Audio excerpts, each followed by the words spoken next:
Olha, no Brasil, um encanto e uma ilusão com o voto distrital e o voto em lista. E atribuem todas as mazelas do nosso sistema à ausência do voto distrital e do voto em lista. Só que as pessoas precisam saber que isso é uma discussão antiga. Na época do Império já se discutia esse voto distrital, que no distrito eram chamados de círculos, os círculos eleitorais. E um prócer do Império disse que o voto distrital era a escolha das celebridades de aldeia. O voto distrital ia premiar a celebridade local, o comerciante local, o padre da paróquia local, o chefe da polícia local, ou seja, ia desaparecer do cenário o debate sobre o país. Ninguém ia ser uma coisa paroquial. Exatamente, ia ser exatamente a celebridade da paróquia. Ninguém ia querer discutir o desemprego, a inflação, a Amazônia, por exemplo, a defesa nacional. Quem ia querer discutir esse assunto? Ia ser a discussão reduzida à questão local. Se hoje o deputado de Campinas não sabe nem o que acontece em Ribeirão Preto, o de Osasco não sabe o que acontece em Guarulhos, o de São Bernardo não sabe o que acontece em Santo André, você imagine se você consagra isso como uma lei. O país, o deputado nacional que se preocupa com temas nacionais, esse vai simplesmente desaparecer do mapa. E a outra é a questão do voto eu falei que era o voto distrital e o voto em lista. Certa vez estava em discussão em Brasília, eu era deputado, o voto em lista. Acho que eu era líder do governo. E todos estavam de acordo que o voto em lista iria resolver o abuso do poder econômico nas eleições. Aquele deputado, o empresário, o líder religioso que se filia na véspera da eleição, compra 50 prefeitos, 200 vereadores e se elege, com o poder econômico. E aí, para resolver o poder econômico, tinha que ser o voto em lista, ou seja, não vai mais ser o empresário que vai escolher ser candidato. Vai ser o partido que vai ordenar uma lista, vai colocar em primeiro lugar o fulano, que é o grande líder partidário, em segundo, o segundo grande líder partidário, e assim por diante. E aí o partido iria eleger os autênticos líderes partidários, os construtores de partido, aqueles abnegados do partido. E eu fui conversar isso com o doutor Arraes, que era deputado e era desconfiado com o voto em lista. E eu levei 1 hora explicando para ele a vantagem do voto em lista, acabar com o poder econômico, não ia mais chegar o empresário milionário, entrar no partido na véspera, comprar 50 prefeitos, 200 vereadores, 30 deputados estaduais e se eleger. O voto em lista ia resolver tudo isso, porque o partido ia ordenar a lista.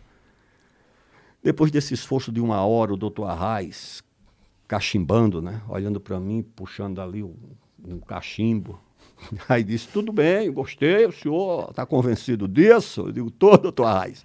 Ele disse, só me responda uma pergunta, que ele falava assim, né, sertanejo. Pois não, doutor Arraes, quanto vai custar um lugar nessa lista?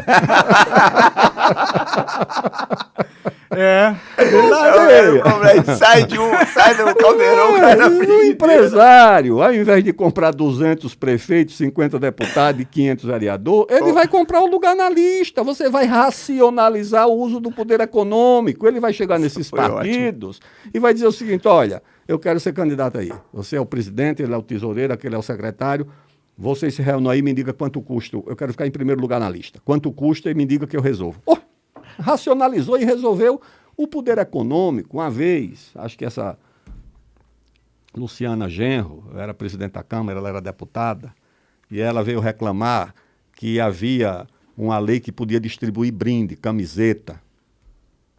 Aí ela disse, mas presidente, o senhor não acha que esse tipo de medida legitima o abuso do poder econômico na eleição? Eu disse, Luciana, você vive num país capitalista, tá certo? No capitalismo é difícil você contornar a influência do dinheiro. Querer fazer uma eleição no mundo capitalista e impedir que o capital influencie na eleição é como você tentar entrar dentro do rio Amazonas e com as duas mãos segurar a correnteza.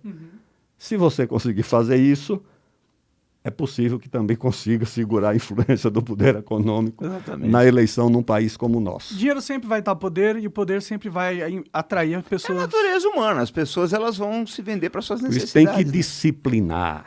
As regras têm que disciplinar, mas as regras, ao invés de disciplinar, está aí. É a mesma coisa. São partidos com 400, 500, 600 milhões, né?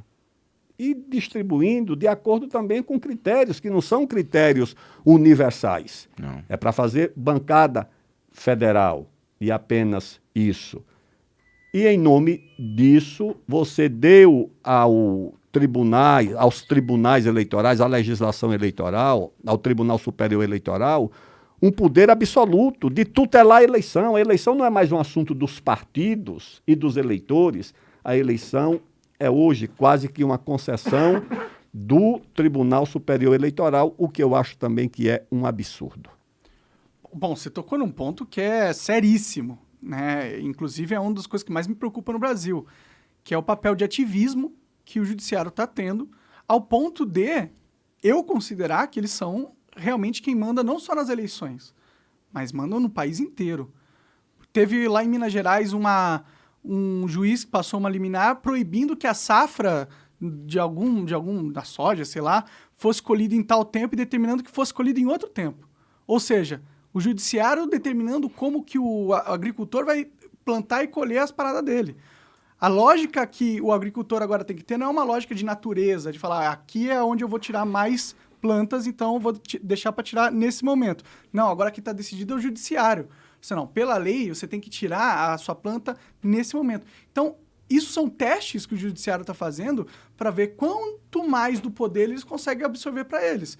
Porque eles estão num caminho onde eles querem ter poder sobre toda a máquina estatal. E isso, para mim, é preocupante para um caralho. A gente está entrando numa distopia política. É mais grave do que isso. Você conferiu a essas corporações, na Constituição de 1988, um poder absolutamente exagerado. No Brasil, um investimento público ou privado que necessite, por exemplo, de licenciamento ambiental, não sabe se vai adquirir esse licenciamento em 1 ano, em 10 anos ou em 100 anos. Nunca há certeza sobre isso, dada o emaranhado de normas que são exigências para o licenciamento ambiental. É uma coisa tão absurda. Daqui a pouco eles vão exigir EIA-RIMA. O EIA é o estudo de impacto ambiental. E o RIMA é o relatório de impacto no meio ambiente. São os dois instrumentos. Eu acho que daqui a pouco eles vão exigir licenciamento ambiental, impacto ambiental até para a gravidez, para saber o quanto uma criança vai poder impactar o meio ambiente quando nascer, dada a exigência das normas que estão sendo impostas pelo Ministério Público, pelos órgãos ambientais, pelo juizado de primeiro grau. Essa decisão foi no Mato Grosso, que determina qual é o prazo de plantio da soja.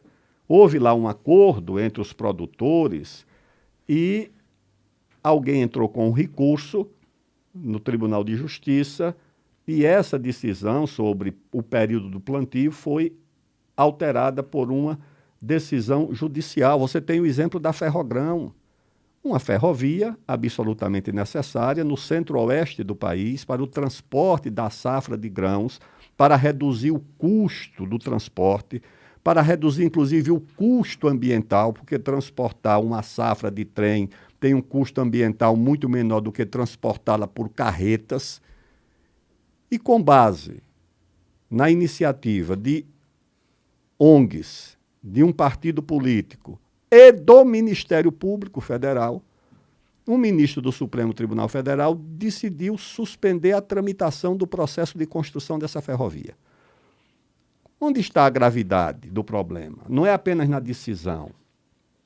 A gravidade está em que essa decisão do ministro monocrática foi adotada em março do ano passado, transcorrer os meses de março, abril, maio, junho, julho, agosto, setembro, outubro, novembro. Em dezembro, o Supremo decidiu que votaria no pleno do Supremo, em decisão final, sobre prosseguir ou não a construção dessa ferrovia, em junho desse ano. Nós já estamos em setembro e a decisão não foi adotada. Enquanto isso, a China constrói a cada 4 anos 38 mil quilômetros de ferrovias, 26 mil de ferrovias normais, comuns, e 12 mil de alta velocidade. Os chineses já estão ligados à Europa de ferrovia. Você pode sair de Pequim e chegar em Milão de trem, transportar mercadoria. Caralho, não sabia disso. Mas não público. O público consegue também, não? Pegar um trem? De carga, com certeza. Ah, tá, entendi. De transporte... É um grande interesse maravilha, deles, eu não sei. Você acaba de assistir um corte do Monarch Talks. Agradeço demais, mas se você quiser ver o vídeo na íntegra e acompanhar ao vivo todas as transmissões, você tem que ir lá no rumble.com/monarch para não perder nada. Segue a gente lá.